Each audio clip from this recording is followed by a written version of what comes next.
नमस्कार, हमारे चैनल आपका खबरी लाल पर आपका स्वागत है। झारखंड में विधानसभा चुनाव नज़दीक है।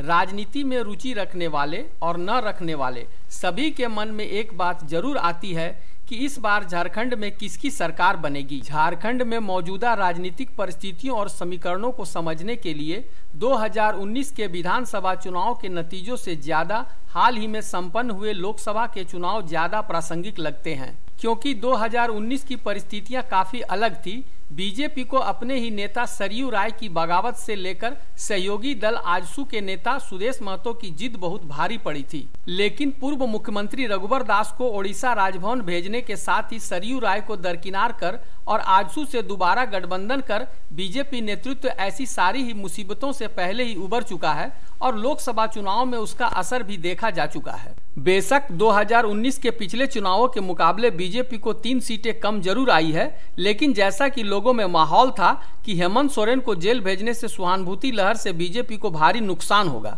मगर हेमंत सोरेन के जेल भेजने का कोई खास असर परिणामों पर नहीं दिखा।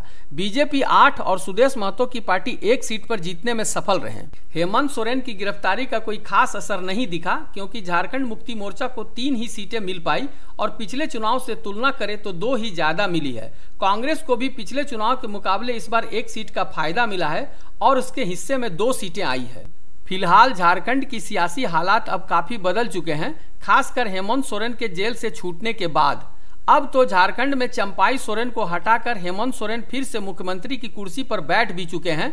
सूचना मिल रही है कि प्रवर्तन निदेशालय हेमंत सोरेन की जमानत रद्द कराने के लिए सुप्रीम कोर्ट का रुख करने की तैयारी कर रहा है, मगर हेमंत सोरेन के पक्ष में जो सबसे बड़ी बात है वो है जमानत देते वक्त हाई कोर्ट की टिप्पणी, और वो ऐसी बात है जिसे आने वाले चुनाव में काउंटर कर पाना बीजेपी के लिए काफी मुश्किल हो सकता है। बीजेपी की चुनावी तैयारी जबरदस्त तरीके से हो रही है।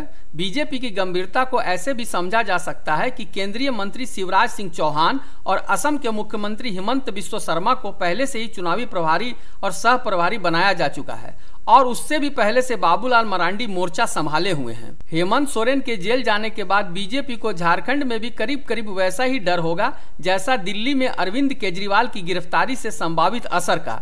झारखंड में बीजेपी को दिल्ली जैसी कामयाबी तो नहीं मिली, लेकिन जो मिली है वो भी कोई कम भी नहीं कही जाएगी। लोकसभा चुनाव के प्रदर्शन से बीजेपी का जोश बढ़ा हुआ है, लेकिन जोश में होश गंवाने वाली स्थिति भी नहीं है।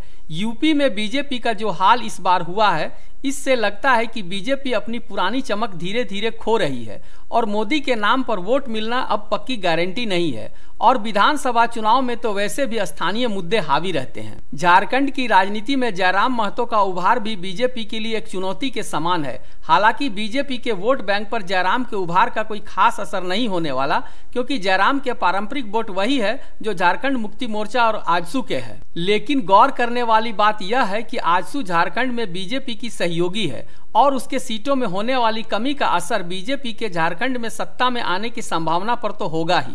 चुनावों की सार्वजनिक घोषणा होने तक बाबूलाल मरांडी झारखंड में बीजेपी के मुख्यमंत्री चेहरे हैं और संभावना भी यही है कि बीजेपी बाबूलाल मरांडी को ही अगले मुख्यमंत्री के रूप में पेश करेगी।